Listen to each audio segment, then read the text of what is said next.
Segunda-feira, dia 23 de janeiro de 2023.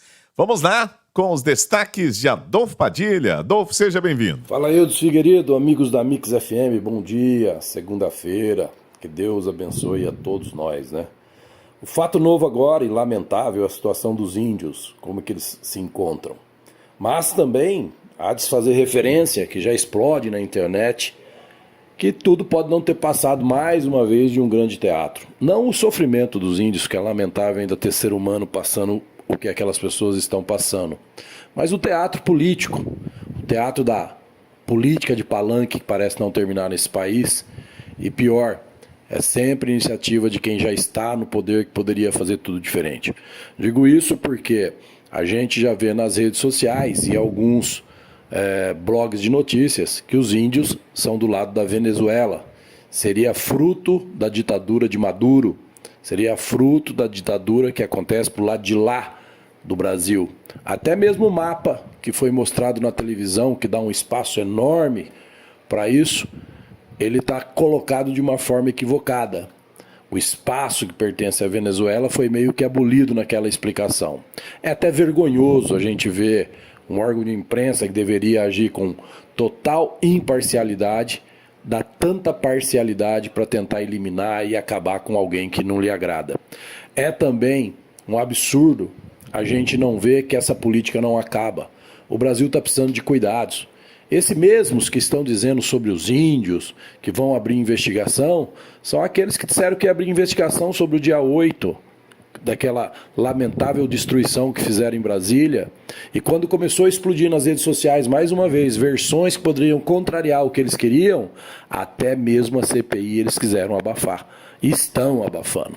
E esses mesmos que estão fazendo o discurso, querendo jogar na conta do ex-presidente, que já respondeu nas suas redes sociais tudo que fez durante os seus anos de governo a favor dos índios, acabou de liberar agora 10 bilhões para a cultura e 1 bilhão para o agronegócio.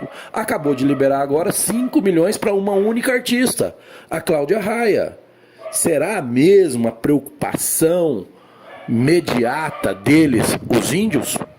Ou seria, mais uma vez, lamentavelmente, usar um episódio tão triste apenas para fazer política? Mostrar o ruim que já existia para falar que está fazendo alguma coisa. Isso tem que parar. Isso tem que acabar.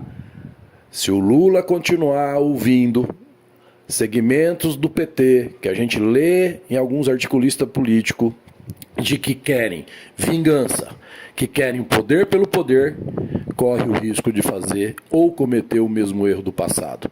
O Brasil precisa andar para frente, e para andar para frente tem que parar de olhar para trás. Bolsonaro é uma preocupação daqui 4 anos.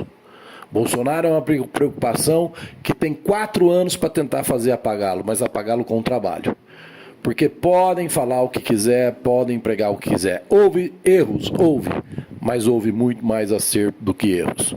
Agora vem a transposição do rio, já corre na internet, que fecharam o canal de água. Gente, se não é lamentável isso, é um absurdo. É de uma outra forma judiado nordestino, como esses índios foram todos judiados, o que é lamentável. Toca o programa, meu amigo Eudes Figueiredo. E olha só, o comandante do Exército, General Júlio César de Arruda, esteve numa reunião no final de semana com o alto comando da Força. O objetivo do encontro era anunciar a decisão do presidente Luiz Inácio Lula da Silva de demiti-lo. Arruda atribuiu a decisão às críticas que o Exército tem recebido por suposta falta de disposição no combate aos atos de vandalismo registrados no dia 8 de janeiro em Brasília. É o que eu falo, o Exército Brasileiro, as Forças Armadas, hoje, se você fizer uma pesquisa, já não está entre as instituições que as pessoas mais acreditam ou mais respeitam. Quem tem uma grande culpa são eles mesmos. Não pela falta de ter atendido uma solicitação de grande parte dos patriotas, porque ninguém aqui é a favor de uma intervenção. Nós somos a favor de ter uma força pronta, em pé e a ordem para organizar uma nação se assim for necessário.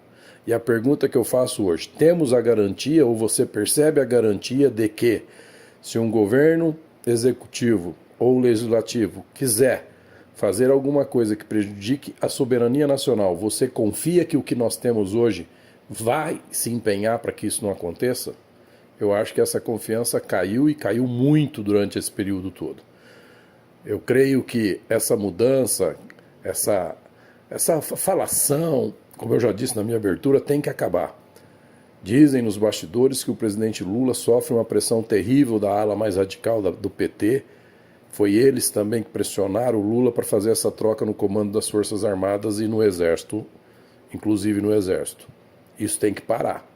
Esse rancor e essa raiva pode fazer o PT cometer um erro muito maior do que já foi cometido no passado. E olha, Brasil e Argentina devem analisar a criação de uma moeda comum do Mercosul durante a visita do presidente Luiz Inácio Lula da Silva ao país, de acordo com o jornal britânico Financial Times.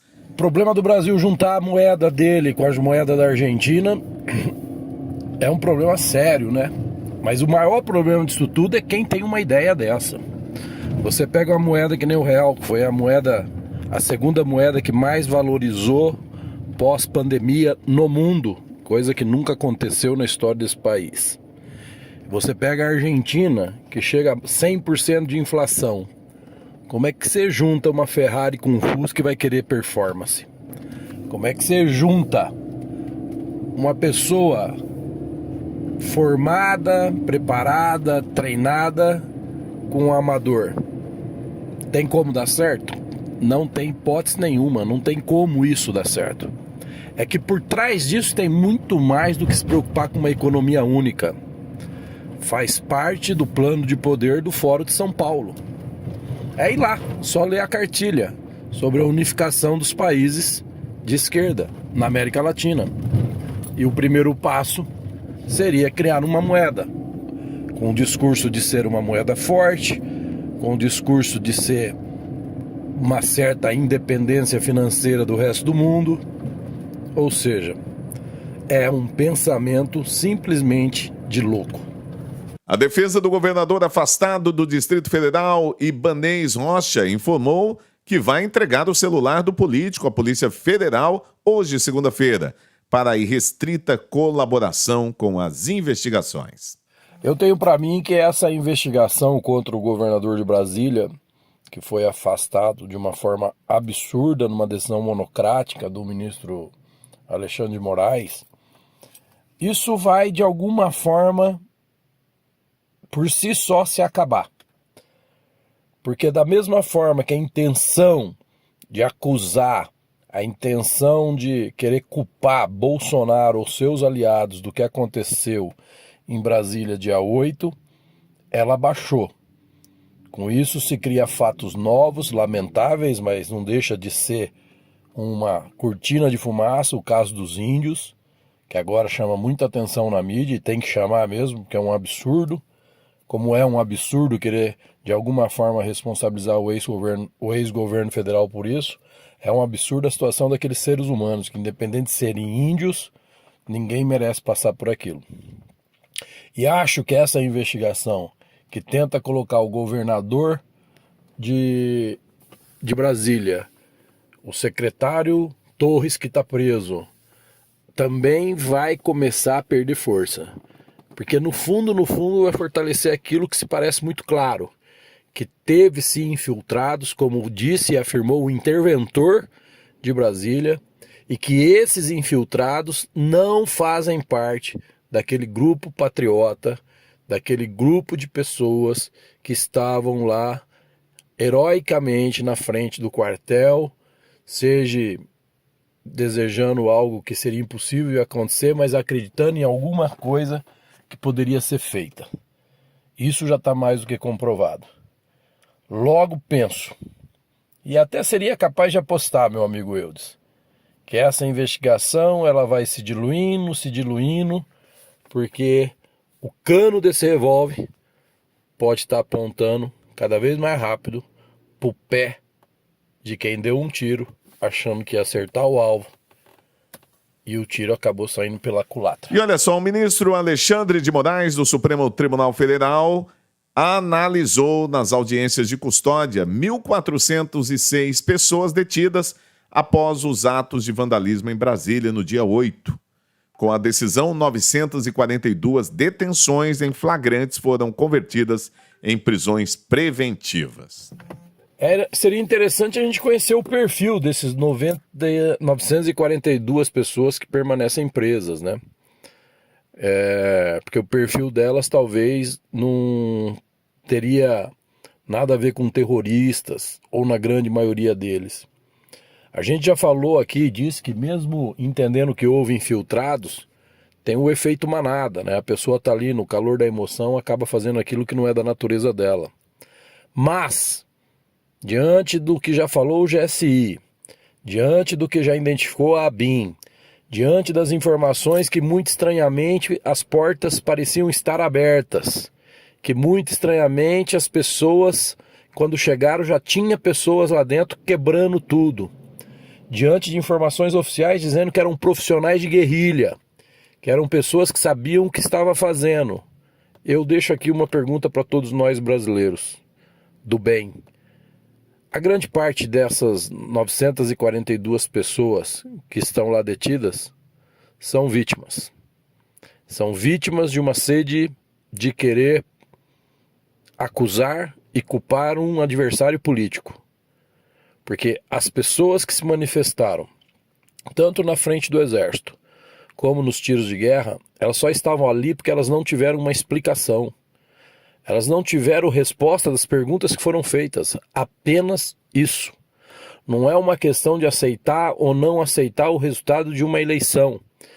É simplesmente o fato de ter questionamentos que não foram respondidos.